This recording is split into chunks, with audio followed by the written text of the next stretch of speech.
Hello and welcome. आज की the leader story में हम बात करेंगे एडवर्टाइजिंग पर।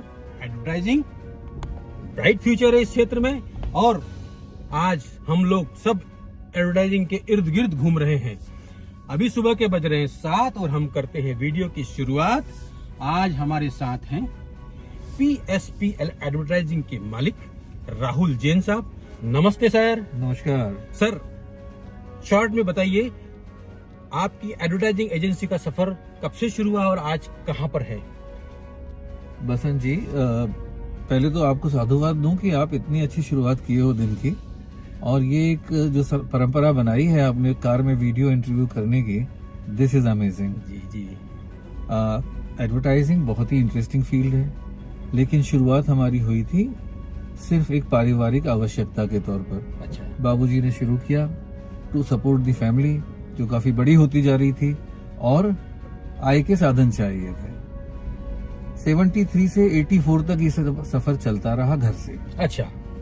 84 में हमने इसको कमर्शियल प्लेस में शिफ्ट किया और वहां से फिर एक ग्रोथ की जर्नी शुरू हुई। जी।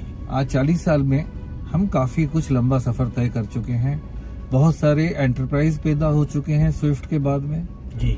और सारी फील्ड जितनी भी मार्केटिंग कम्युनिकेशन की है वो सारी कवर हो चुकी है। अच्छा। तो बसंत, ऐसा कुछ हुआ हाँ सर कि 84 में जो शुरुआत हुई स्विफ्ट एडवर्टाइजिंग की कमर्शियल तौर पर कंचनबाग से। कंचनबाग से। अच्छा। और वहां से साउथ तुकोगंज और साउथ तुकोगंज से निकलते हुए आज नवनीत प्लाजा में हम बहुत ही व्यवस्थित तौर पर इस बिजनेस को चला रहे हैं। जी।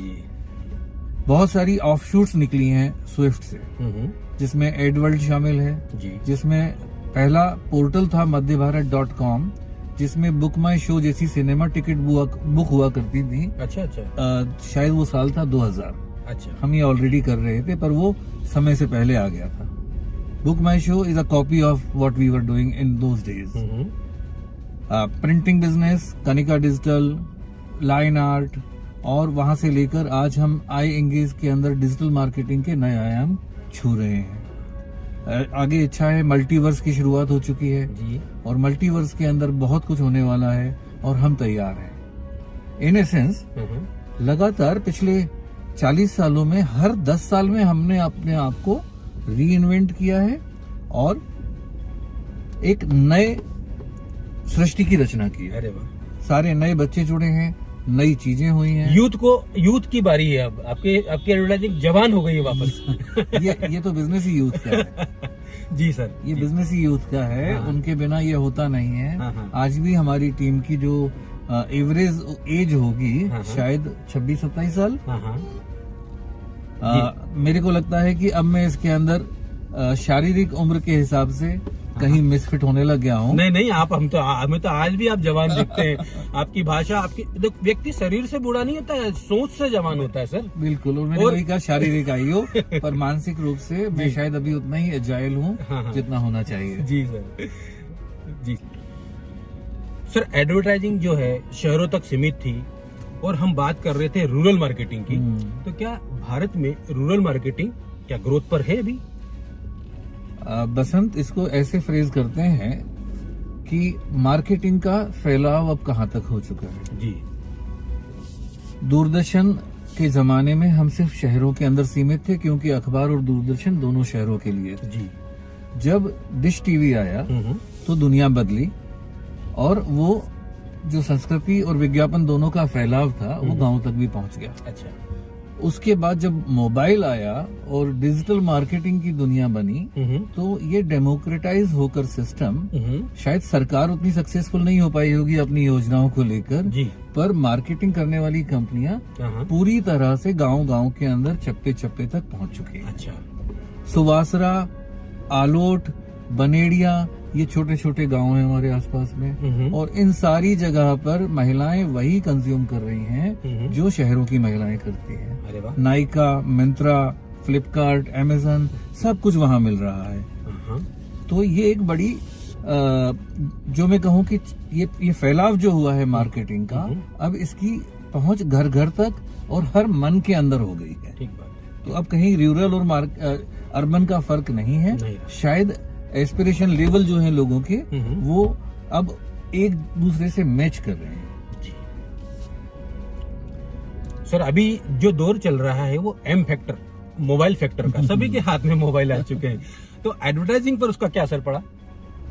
मैंने जो थोड़ी देर पहले कहा कि एडवर्टाइजिंग पूरी तरह बदल चुकी है। अच्छा। पहले आप पैसिव एडवर्टाइजिंग करते थे, हाँ। सुबह के अखबार में विज्ञापन छपता था, उम्मीद करते थे कि दिन भर में आदमी कभी विज्ञापन से प्रभावित होकर उस सामान को खरीद लेगा। मोबाइल ने सबको बदल दिया। अब आप जानते हैं कौन है, कहाँ है, क्या खरीदना चाहता है, ये सारा डेटा आपका अवेलेबल है। तो वो आपको विज्ञापन तब इफेक्ट करते हैं, तब इम्पेक्ट करते हैं जब आप खरीदने की मानसिक स्थिति में हो। कन्वर्जन रेट ज्यादा हो गया है, सक्सेस रेशो बढ़ गया है और दुनिया बदल चुकी है। ठीक है। अब आप पेमेंट वहीं कर सकते हैं, खरीदी वहीं कर सकते हैं, डिलीवरी में कहीं कोई प्रॉब्लम नहीं है, सीमलेस डिलीवरीज हैं, रिटर्न्स, रिफंड्स, हर चीज के अंदर हम कहें तो मार्केटिंग अपने आप को पूरी तरह तब्दील कर चुकी। सर, अभी जमाना जो है एफिलिएटेड एवं डायरेक्ट मार्केटिंग का है, विज्ञापन एजेंसी पर क्या फर्क पड़ा?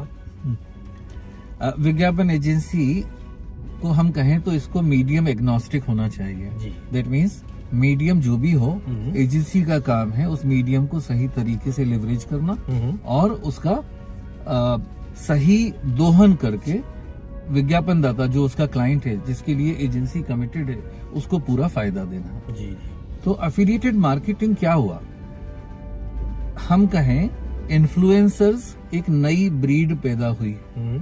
विज्ञापन के लिए अब आपको किसी एस्टेब्लिश्ड मीडियम की जरूरत नहीं है। कई ऐसे इन्फ्लुएंसर्स हैं जिनकी अपनी फॉलोइंग लाखों में, करोड़ों में है। अब जब आप उनसे कहते हैं कि आप मेरे विज्ञापन करते, आप मेरे प्रोडक्ट को एंडोर्स कर दीजिए, उसका कोई नया उपयोग आपके फॉलोअर्स को बता दीजिए, या आप इसकी एक पब्लिसिटी कर दीजिए, एक ट्वीट कर दीजिए, एक पोस्ट कर दीजिए, तो वो मैसेज इंस्टेंटली लाखों लोगों तक, करोड़ों लोगों तक पहुंचता है। उसमें से कुछ उस स्थिति में है जब उनको उसकी आवश्यकता है, तो वो डिसीजन जो है वहां तुरंत होता है। आपको मीडियम के ऊपर डिपेंड नहीं होना पड़ता, वो खुद मीडियम हो गए। एडवर्टाइजिंग और क्रिएटिविटी के फील्ड में और इस ग्लैमर दुनिया में हमारे युवाओं को जो इस इंडस्ट्री में आना चाहते हैं, उनके लिए क्या संदेश है आपका?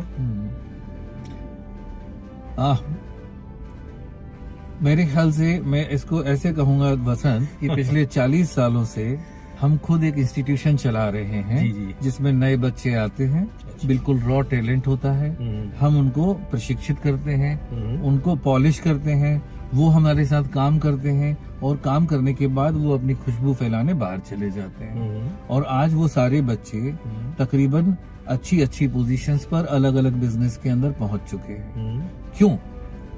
मूल कारण है उनकी क्षमता और इस इंडस्ट्री की अब्सॉर्ब करने की भूख। इस इंडस्ट्री में टैलेंट की इस कदर जरूरत है कि कमी नहीं है अपॉर्चुनिटीज की। और एडवर्टाइजिंग मतलब क्रिएटिविटी, लोगों को आइडिया देना, लोगों को एजुकेट करना।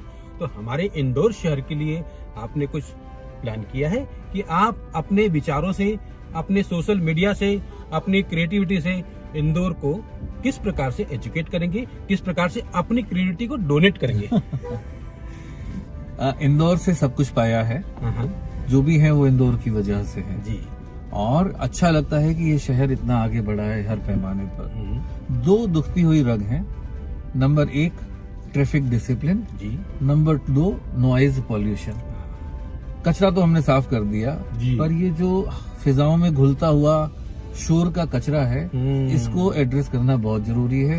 हम प्रशासन के साथ काम करना चाहते हैं, एनजीओ के साथ काम करना चाहते हैं और उसके अंदर 360 डिग्री अप्रोच लेकर जाना चाहते हैं कि हम प्रेशर हॉर्न से छुट्टी दिलाएं, हम ट्रैफिक लाइट जंप करने वाले लोगों से समझाइश दें उनको और आगे बढ़ें।